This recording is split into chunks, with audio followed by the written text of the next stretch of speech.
Hey guys, Laura Spaulding here, and welcome to today's episode of Talking Decon. I'm joined by Steve Wolf, our general manager here for the Tampa location. We're going to do something a bit different today, and we're just going to kind of fill you guys in on what's going on. And we're obviously missing our third person, so we're going to tell you a little bit about that and just kind of give you some updates on what to look forward to for 2022. How you been? Good. Trying to wrap out the end of the year. It's been a little hectic. Yes. Especially with everything going on. I mean, like you said, we're down one person.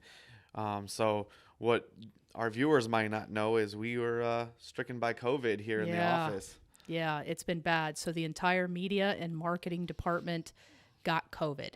So Steve Miller, or Ron Jeremy, as you know him, unfortunately had to spend, Christmas quarantined along with several other people. So that had to suck. Yeah, and it actually went on and expanded into the technicians and office. Tyrone's out because he believes he has COVID. And the crazy part about that is he can't even get a test until January 4th. Yeah. So there's not an available test for him. So he's trying to get the at-home test done. But as Steve Miller told us, he had 2 at-home tests. They both came back negative before he took his PCR test that came back positive. Yeah, I've heard a lot of people say that the at-home tests just aren't accurate. There's a lot of false negatives. Yeah. Fiona's sick, too. For the second time, our little our little British queen here has COVID again. Unfortunately, all the adults at her Christmas event have COVID now, so it's freaking everywhere. Yeah, she explained to us that her whole family got together for the first time in like 4 years, and this was the Christmas gift they gave each other. Yeah. Well, it's kind of like my first date. We still have that gift. Yeah. Just kidding. So one of the big things that, has come upon us is, Steve Miller's been with us a while. He's our director of marketing. And unfortunately, we're losing Steve. So today's his last day. Today's December 30th. And we wish him all the luck. If most of you guys don't know, he is also a comedian, a very talented comedian. And he's decided to kind of go out on his own and take a chance on himself and really kind of explore traveling and being a comedian and getting a bunch of different gigs. So that's exciting for him, but I'm going to miss him. Yeah, I just recently learned that he was an on-air talent for one of my favorite talk shows. And oh, really? Which one? So he was on Bubba the Love Sponge. Oh, I didn't know that. And that was something, and he probably is going to get a little angry that I mentioned that, but he used to be on that, and then he did some spots on some of the other local Tampa Bay area radio shows, and he gave me his name while he was on there, and I was like, man, you're actually one of my favorite on-air talents. You're kidding. So he used a different name? Yes. So it was just one of his stage names that he was using, and it was awesome. And when he mentioned it, and he's like, yeah, I was just on there. And I go, I know, I was listening to you. Wow. So he's still doing it? Yes. I didn't know that. What radio station is it? It's 102.5 The Bone. Okay. And so he's actually been on there for quite some time. When Bubba the Love Sponge got removed from 102.5 The Bone, he stayed on as kind of just doing some spots on there. So he's not regular like he was when he was on Bubba the Love Sponge. But is he just doing comedy stuff on that channel, or all different types of stuff? Oh, okay. In radio, a lot of times during the holidays, they do like the pre-recorded playback stuff, they have a host that kind of just comes on every once in a while, but it's a lot of playback stuff. And he was hosting some of those, and then every once in a while he'd get asked to get on to a live show. Wow. And he was answering that. So that was pretty cool, and it was something new that I learned. Yeah. But well, I've seen him at Improv and a bunch of other comedy shows. He's extremely talented. So he's a very funny guy. We're going to miss him a lot, and I know you guys will too. But we wish him all the luck, and obviously he can come back anytime he wants to. So a lot of changes here. We're hiring more social media people, and you're hiring more techs, and it's now's a hard time. It definitely is. So speaking about some of the troubles in hiring, so not only are we growing, so that requires us to hire a lot, but getting people to just show up for interviews is hard. Isn't that crazy? Our HR manager scheduled multiple interviews for me, and out of 5, just the first week that he did it, he scheduled 5 interviews. I only had 2 show up. I mean, that shocks. I can't imagine not showing up for an interview. Yeah, like you did all this upfront work, Yeah. applying for it, filling out the application. At least say thanks, but no thanks. Yeah. I just will never understand why people just no show for an interview. Yeah, and you already got past all the other candidates. Yeah. And so you're already a step ahead, and then you no show.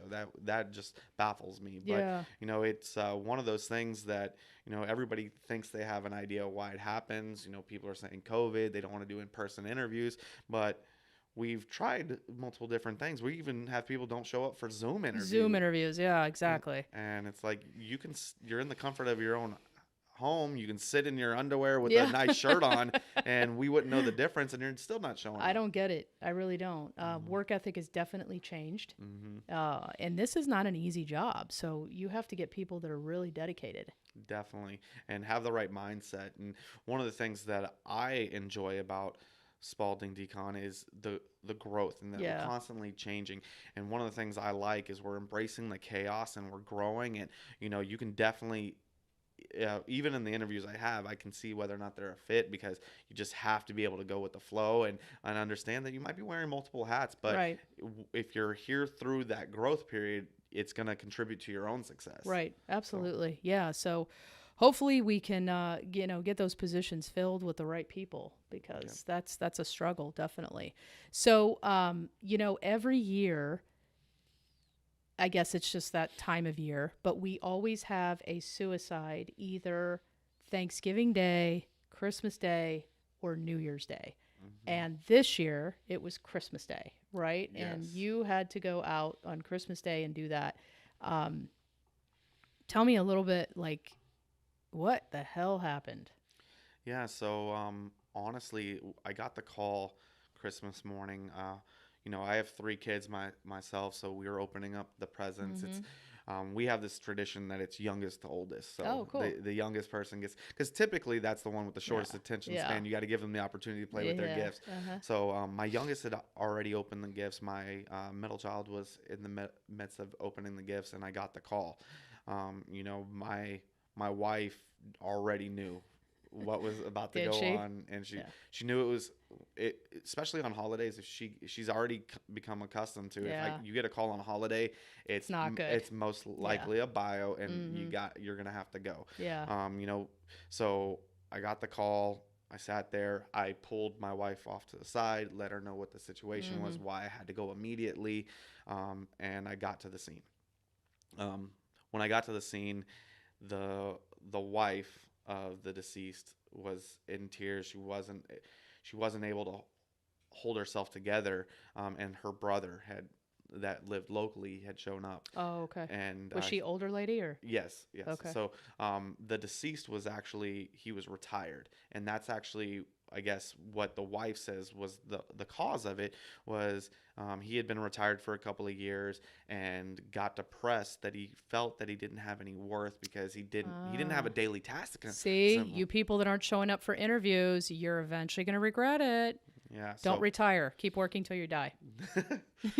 Definitely. So, she said that through the conversation as we're working the job, she said they had tried everything. Like he had brand new lawn equipment, from a nice push mower just to give him a hobby or whatever. Just give him something to do. Yeah. And he can come work here. Jesus Christ. Exactly. Yeah. Like he had all the shrubbery in the front was all brand new, fresh mulch, everything. Yeah. And it was just things to try to keep him busy, but it just didn't have the worth to him that working on a 9-to-5 would, I guess. And I've heard that. Haven't you heard too that once married couples get older and they retire and they're in each other's face 24/7, that's when like all the divorces happen? Yeah. And the separations and the fighting and all that. I mean, it's you have no outlet. And you're spending so much time together and everything. And I hear a lot of things in regards to marriage that time apart is something that you definitely need for your sanity and for the well-being of the relationship. I've always wondered how married couples work together. Like you literally have no time apart. 24 hours a day you're together. Yeah. I couldn't do it. That's why I'm not married. But that's hard. Yeah. That would be hard. Definitely. So he decided to take his life. Did he leave a note or anything? Or no? He woke up that morning. I guess they had a brief conversation. She did her little hobby. He started what she thought was to start his little hobby, went out in the garage where all his stuff was, and that's where he ended up taking his life, was in the garage. How did he do it? He actually shot himself in the chest area, and That's a it painful looked way like to he go. was trying to do some containment of it. He had a glossed garage flooring, and he propped himself up against his garage door and everything. So when we got there, it was contained to that little bit area. There was very little splatter. There's no way, though, he died instantly. You have to, I don't know. Man, I don't want to think about it. Yeah. You know, that had to be painful. You're feeling it. It's probably, taking a while to bleed out. Was there a lot of blood? There was a lot of blood. But it was all pooled in that one area. And did she hear the gunshot and ran out, or? Oh, she went out to see how he was doing, and found him out there. Oh, so she never heard the gunshot. Oh man, that's horrible on Christmas morning. Yep. Was she shocked, or did she kind of think there's a possibility? She knew he was depressed. She didn't. I mean, of course, nobody expects your loved one to take a life, but she knew he was depressed, and they kept on trying to find new ideas for them and everything. So was he seeing any therapist or anything like that? No. He was trying to kind of self-therapy through his activities, and the worst part about it was I was there while she was calling the family and notifying the rest of the family members. So one of the calls that was there was she had to notify the family that was flying to go see one of the children's spouse's family in North Carolina, and they had to divert to come to Tampa to help. That's horrible. Absolutely horrible. So, it was very heartbreaking and everything. And, one of the hardest things as a technician in these situations is making sure you have the proper conversations, because the brother was trying to talk to us. He, and I felt that was his way to kind of cope with it. Right. And, you got to kind of make sure you're steering the conversation away from the incident so he doesn't feel traumatized. So, what a lot of people might not understand is a lot of times you have to be a therapist in this situation and talk these people through it and understand how to steer them away. And, it never gets easier. So as a technician, I'll tell you, every time I come into one of these biohazard situations, I have to take a personal inventory of, make sure you don't say this. One of the things that I am very accustomed to doing is, hey, how was your day? And I make sure, like, one of the things I tell everybody is every morning you should ask everybody, how was your day? But in a biohazard situation, you don't want to ask anything like that. And, I'm actually dealing with a biohazard client right now, and she's going through insurance, and the process for insurance is a little bit longer than somebody that's going to handle it themselves. And we've already taken care of the scene, but she's calling me, and it's a week and a half, 2 weeks after it, and I still have to, like, okay, don't say how is your day. Yeah. And that's one of those things that's hard. Yeah, that is hard, because you get kind of repetitive with your comments and what you say and have a great day and stuff like that, and obviously they're not having a great day. They're probably having the worst day of their freaking lives. Yeah. And that's one of those things. So I have slipped up and said, I hope you have a great day, or how are you doing? Right. And the best I can be. And then it shocks me or sobers me back up to we have to refocus, and I said the wrong thing in this situation. Yeah, so. It's horrible. It's horrible. So one of the things that I've been working on here in the last month, I would say, is I create like a yearly vision board. I don't know if a lot of people do that or not, but it helps me focus on my goals and figure out what I want to accomplish in that year. And then, for example, if I didn't accomplish something in 2021, I'll transfer it over to 2022. So for the last 4 or 5 years, there's been one thing that I have not accomplished that keeps getting carried over and over and over. And that is writing a book. Okay. And I finally started it. Awesome. So yeah, and it's not what I thought it would be. It's like giving birth. Okay. It's very painful in some cases, and it makes you really think like when you're focusing on telling a story, you're remembering every detail of it. And sometimes that's painful stuff, and sometimes it's funny stuff. But the catalyst, I guess, for me finally pulling the trigger was that I went to a one of my masterminds with one of my groups, and there was a author there that's a decently well-known author that also provides ghostwriting services to some people too. So she's done a couple things for like NBA guys and things like that. So she kind of picked me out of the crowd. She had researched everyone in our mastermind. There's probably 30 of us. And she said, you have a book, you need to write it. And I'm like, I've been trying to write it and this and that. And she wants to write it for me. And I don't know enough about ghostwriting, but I feel like if someone else writes it, it's not my voice or the way that I think or talk. Yeah. So, but I guess that's their job, right? To interview you and get stuff. So I've been trying to do it myself, and I work a lot of hours and I have limited time. So I feel like it's going to take me forever if I continue doing it by myself. So I'm really kind of on what to do.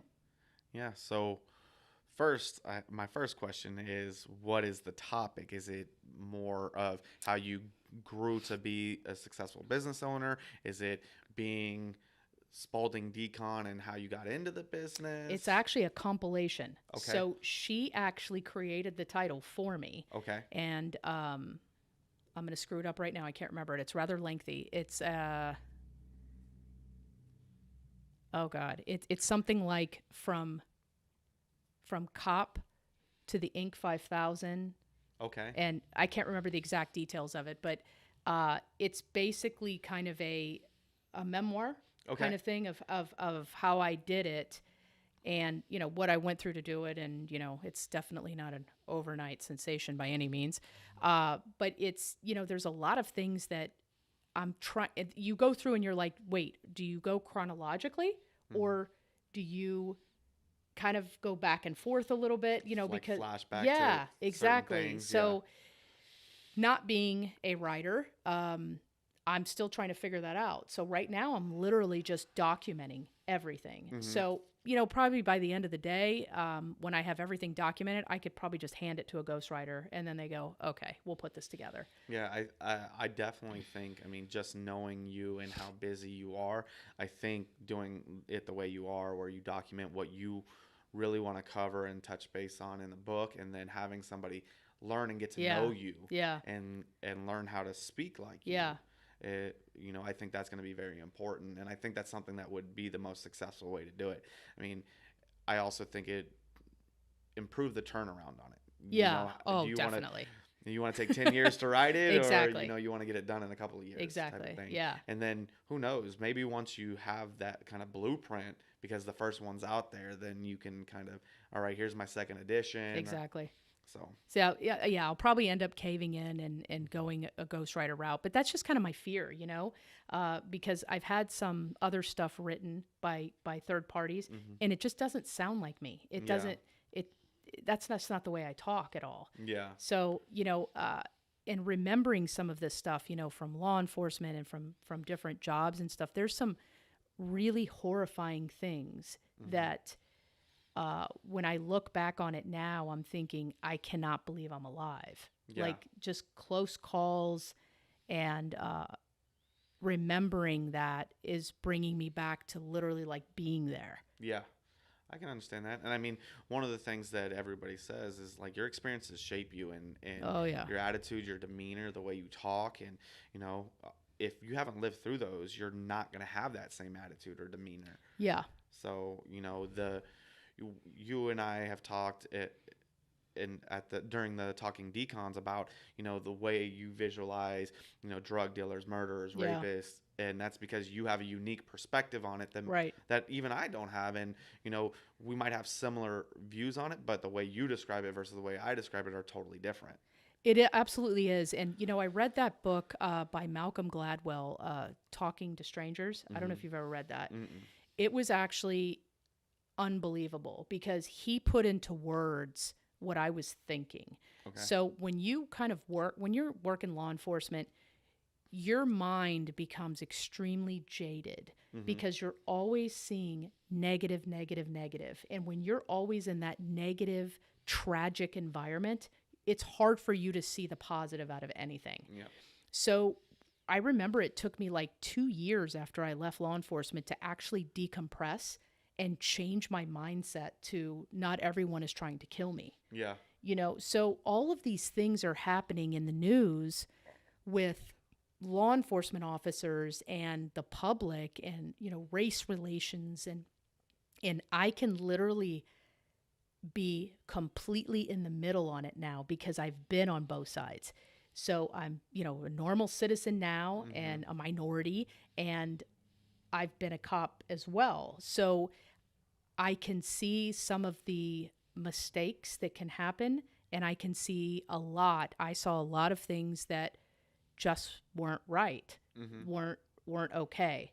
But we all grow up differently, and our perceptions to the same situation are very different. Absolutely. Very different. So I was, I don't know if you saw, I think it was Minnesota, there was a female officer that grabbed her gun accidentally instead of the taser. Yep.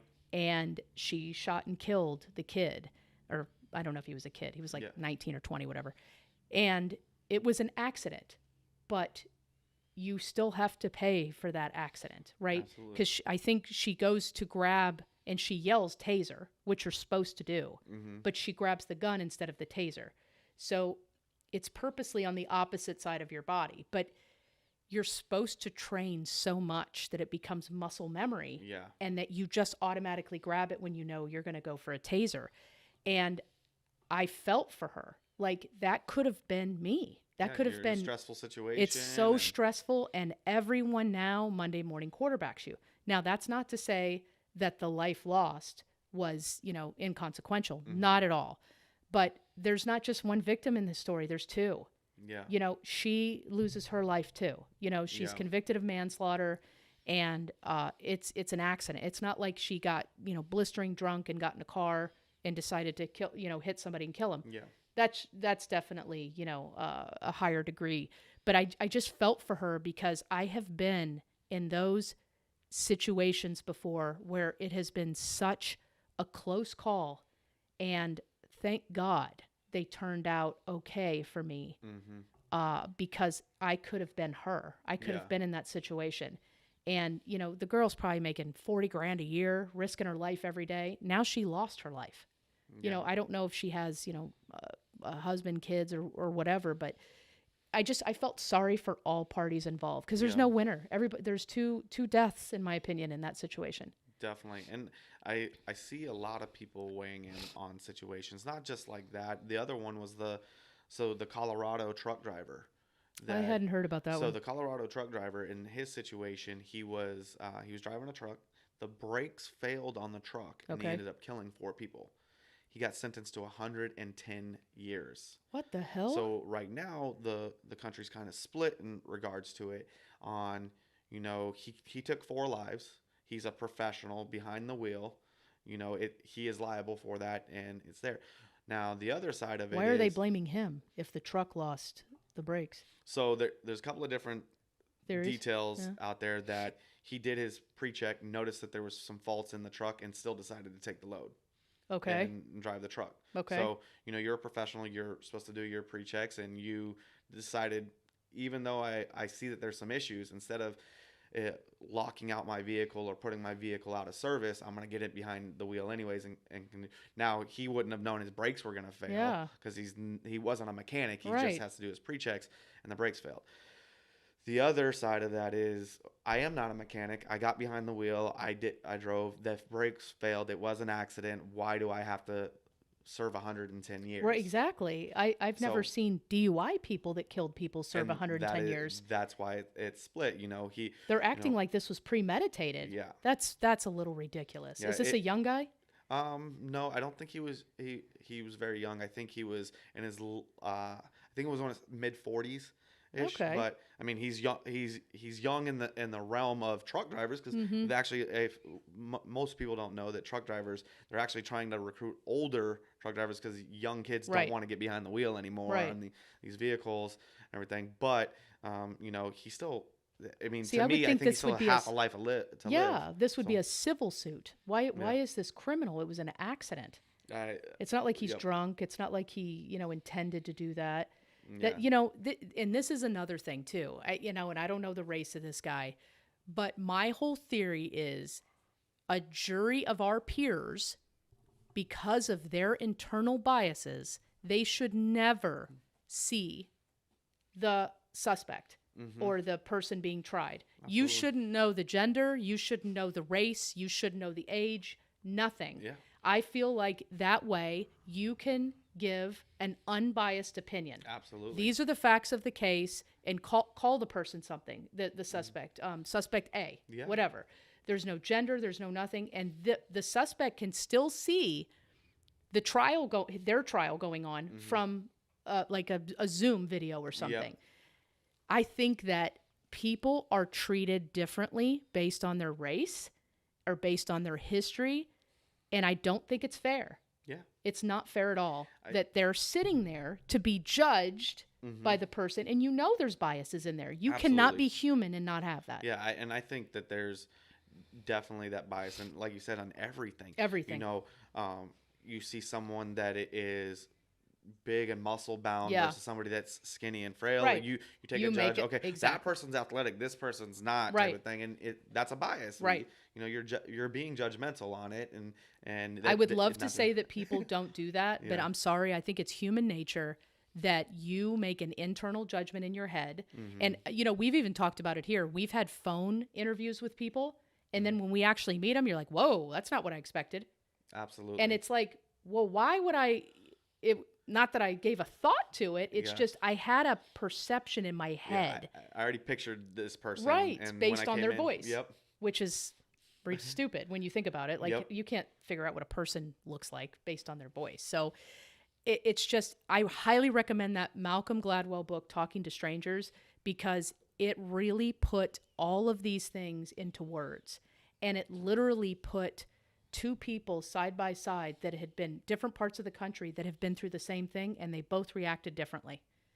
And it's based on who you are, where you come from, and all that. And what social influences you have. I definitely think that social influences have a big play on things. And, you know, I think that's one of the reasons why social media impacts us so much is now our social influences have expanded from where, you know, before social media, you were only limited to the people you came in contact with on a daily basis. Right. Now you come in contact with people you've never really met, and then you see pictures and whatever, and you try to associate yourself with them, and now they're influencing you and without you really knowing it. Yeah. So yeah, definitely. It's pretty shocking, all these things that are coming up on the news, you know, as, you know, social justice issues, and it's a scary time, in my opinion, for this country and how things are going.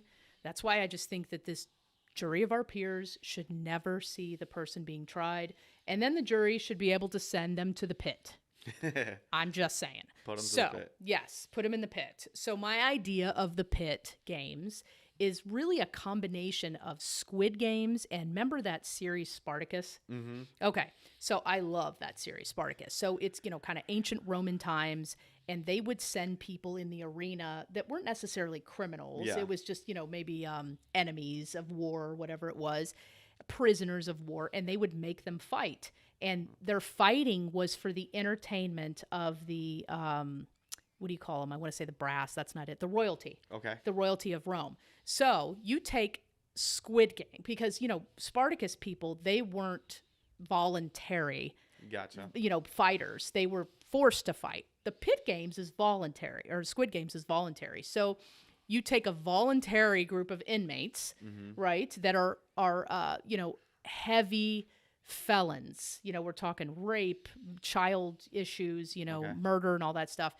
And you say, listen, I'm going to give you an opportunity to get out of jail, but you have to fight in the pit, and you have to win to be able to get out of jail. Yeah.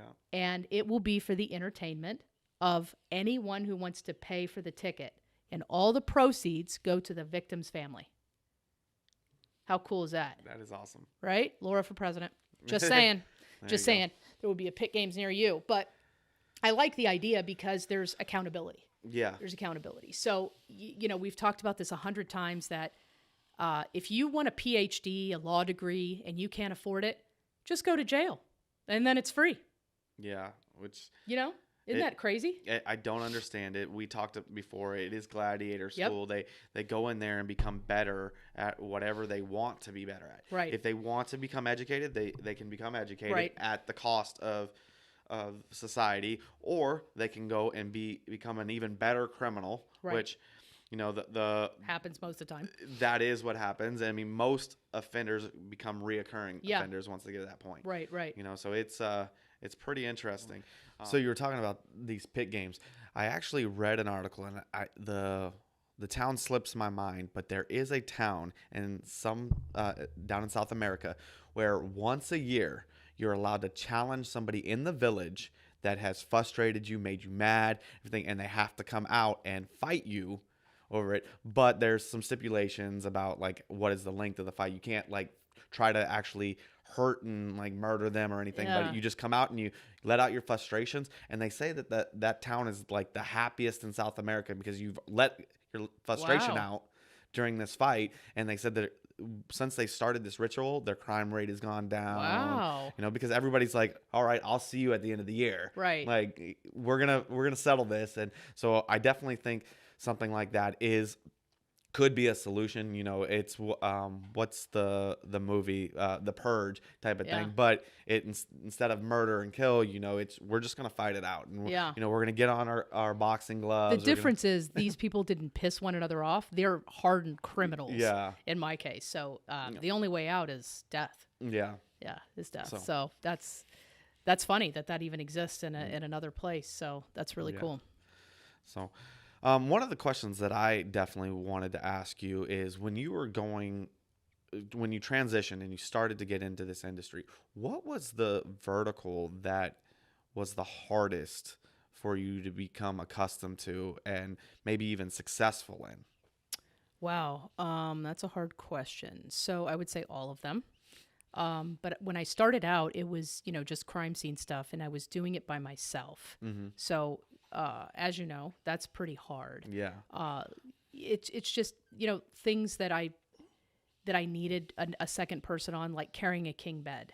Mm-hmm. That was rough. So I had to get creative and kind of, we still have it. I don't know if you've seen it out there. I created a furniture dolly, and I put the blue cart with the rails. Yes, I still have that. That's from 2005.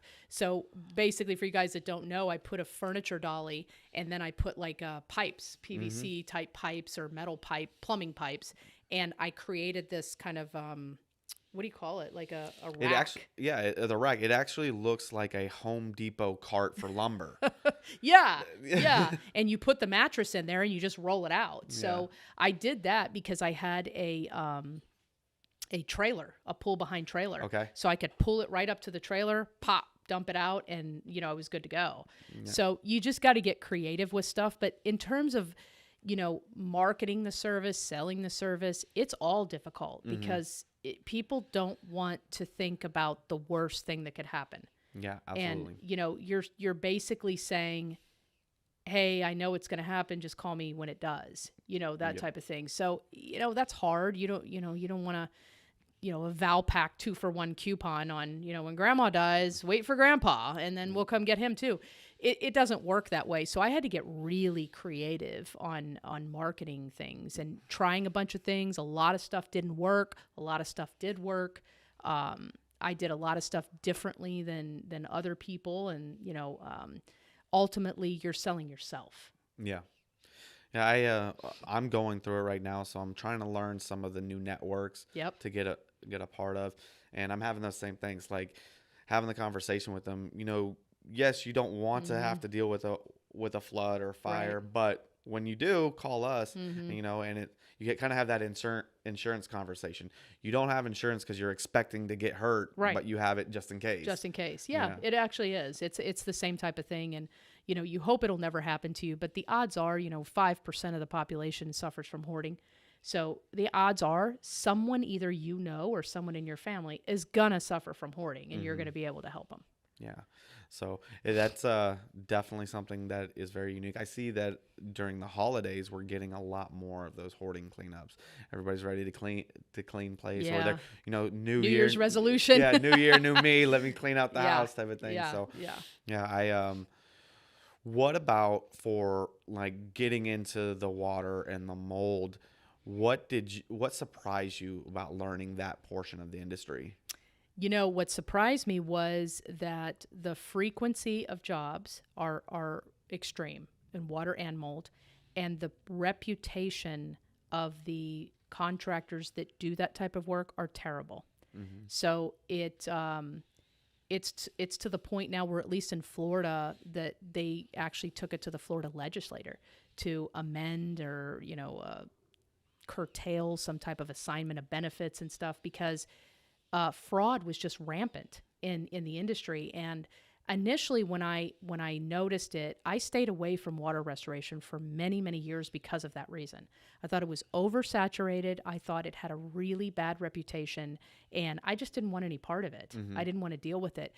Now, it's definitely not a big service that we push. We'll do it for people, but I really try to keep us as clean as possible in that that market, because it has such a bad reputation. Definitely. And as you spoke to that, I mean, especially in our market here in Tampa, we have a lot of competitors in mold and water. And I'm kind of hearing the same thing from when I'm talking to these repair networks and these insurance providers, is that a lot of us are crooks. Yep. And, that's why you have so much competition. Because I ask them, what about the competition and everything? Are you using them? Well, you guys have so much competition because everybody wants to just overcharge and take too much money. So, that was one of the things that I was learning as I'm getting deeper into these insurance programs. So, yeah.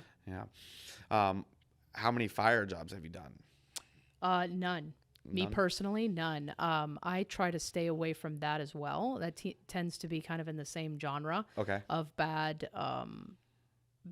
reputation type people. So I really don't deal with that. But the company has dealt with a few, not much. It's typically people that we know or that are calling us direct. It's not something that I don't feel as negative about it as I do water. Mm-hmm. So it would be something that I would consider getting into, but it's a tough market as well. It's saturated. Yeah. Talking about that we did have a fire estimate come in. It was somebody that was a friend of yours, and one of our competitors came in with an estimate and then went behind the building owner and already said that, they already assigned it to us. See. And the owner of the building didn't want to battle with their insurance and or the provider, and that's the only reason we lost it. Yeah, that's how shady they are. Yeah. So it kind of lives true. Yeah, lives true. There's just a lot of shadiness in it, and a lot of water restoration contractors, you'll see them in business for maybe a year or two, and then they're gone because they've ripped off too many people and they can't get another job. They can't get a referral. So, you'll get away with it for a little bit, but it always comes back to bite you. So your reputation means everything. Yeah, definitely. All right, guys. Well, that is a wrap for today's episode. It is December 30th for us. You guys probably won't see this till after the new year, but please have a happy new year. Don't forget to follow us and subscribe. Ring that bell for notifications. We are on TikTok and Instagram at Crime Scene Cleaning. Have a great day.